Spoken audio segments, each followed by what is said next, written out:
It's been an interesting year, to say the least, with Geno Smith and the Seahawks. And by interesting, I mean fascinating and so many other words you can use. Geno Smith is at the point now where he has 17 touchdowns and only 4 interceptions on the season, with almost 2,500 yards and 108 quarterback rating. Now people are saying the contract talks are going to begin after the offseason for a long-term deal, and it gets me to thinking, what's the move we want to make with Geno Smith? You even have guys like Colin Cowherd saying maybe the Seahawks should make a move for somebody like Aaron Rodgers next year now that this roster is good, but I say absolutely not. We don't need that drama. I think for this young team, Geno Smith just fits in perfectly. There's a reason this is all working out. But here's the catch. For how much would we want to sign him? As of last week, Brady Henderson, the ESPN Seattle reporter, pretty much said that the expected cost could be somewhere around $33 million per year for Geno Smith on a long-term deal. I found it quite interesting as Mike Salk put out a poll asking, is that too much, or would you want to keep Geno Smith at that number? And of course, we got the answer from Seahawks fans. With almost 6,000 votes, 58% of the fans said, nope, that's probably too much money. And it got me thinking, who would you rather have than Geno Smith, and at what cost? Now, obviously, $33 million is an estimate. It could be maybe 25, 26, 27, up to 33. I don't know. But I want to go through the list of some of the top paid quarterbacks and see who would actually be the guy that I would take over Geno Smith at a certain cost. And on top of that, where would I put Geno Smith on terms of this list? You got to remember that Geno Smith's basically been a top 5 quarterback this entire NFL season. Sure, he hasn't been Josh Allen, Joe Burrows, Patrick Mahomes. He hasn't been one of those guys, but he's pretty damn close to where the level of those guys have been playing. And yes, I know it sounds crazy to say, but it's just the truth. We got my list here, and now let's break down the top players by salary for the quarterback position in the NFL. It starts with Aaron Rodgers at $50.2 million per year, and I think the simple answer here is no. I would not take Aaron Rodgers over Geno Smith, even at the $33 million mark for Geno. Rodgers has attitude issues. He's 38, 39 years old, and he's probably not going to be in the NFL in the next 3 to 4 years, given the fact that it seems like he always talks about retirement. So it's an easy no for me. At $49 million a year, it's Russell Wilson, and I would, of course, take Geno Smith at $33 million over him. We've seen Russell Wilson play like not so great of a quarterback this year, and I'm not saying he's going to keep playing as bad as he has, but I would definitely take Geno Smith over him because Russell Wilson does not look the same, and to be the second highest paid quarterback is an absolute no for me. Kyler Murray at $46 million per year, and this one's tricky. With a coach like Pete Carroll, with the system that the Seahawks have and the stability we have, I would probably lean Kyler Murray because he is super young and he's in his 20s. Now, $46 million is a lot of money, so I'm not sure how confident I am saying it, but I'm going to give Kyler Murray the slight edge because I'm being realistic. Is Geno Smith really going to continue to play at this level? I'm not sure.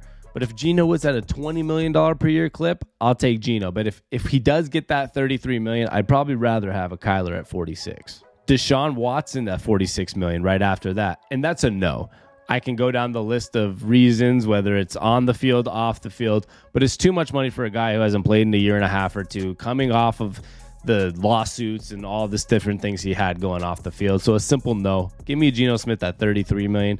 Give me Geno Smith at his $46 million over Deshaun Watson, man. Patrick Mahomes at $45 million. Simply, yes, I'll take Patrick Mahomes over Geno Smith at any cost. Same thing with Josh Allen at $43 million.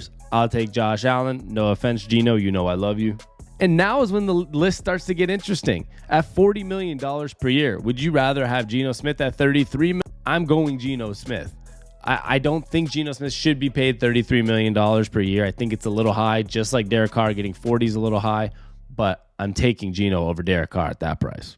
Also at $40 million is Matt Stafford and Dak Prescott. Now, Matt Stafford won a Super Bowl last year, and Dak Prescott's been known to be a great quarterback over the last few years, but I'm shockingly going to go with Geno Smith. Matt Stafford's been playing bad this year and is starting to deal with injury problems, and he's starting to age a little more. And so I'm not saying Geno Smith's for sure a better quarterback than Matt Stafford, but I feel safer giving Geno Smith that $33 million than I do giving 40 for the next couple years to Matt Stafford.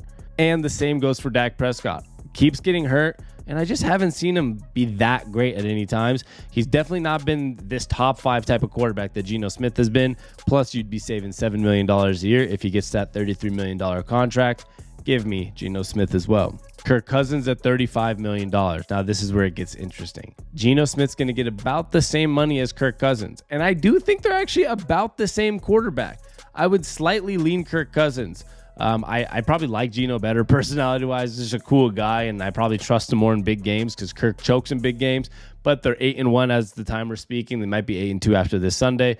But he's just been a really good quarterback this year. I have to lean Kirk Cousins, but I think this is where Geno fits on the list, close to a Kirk Cousins level. Right after that, you have Jared Goff at $33 million, the point where Geno would make. I would take Geno Smith 10 times over 10 over Jared Goff at the $33 million range, so that's exactly where he'd be landing. Now, I'm going to go down the rest of the list really quickly here. You have Carson Wentz making $32 million. You obviously would take Geno Smith. Matt Ryan at $30 million. You'd obviously take Geno Smith. Ryan Tannehill at $29 million. I don't think that Geno Smith should be making more than Ryan Tannehill or much less, so that's probably the range of where he should be getting his annual money is $29 million. Now it gets a little interesting here because you have Tom Brady at $25 million per year. I can't really compare the money in this situation. Tom Brady, as always, is the anomaly. Then the rest of the list starts dropping. $15 million for Baker Mayfield, $14 for Winston, $9 for Mariota, $9 for Lawrence, $9 for Burrow. You'd obviously take Burrow, but he's not on his second contract. And the same goes for all those young guys like Tua Tagovailoa and all the other young quarterbacks, Lamar Jackson, who haven't got their second contracts. So we're trying to figure out, where does Geno sit now, right?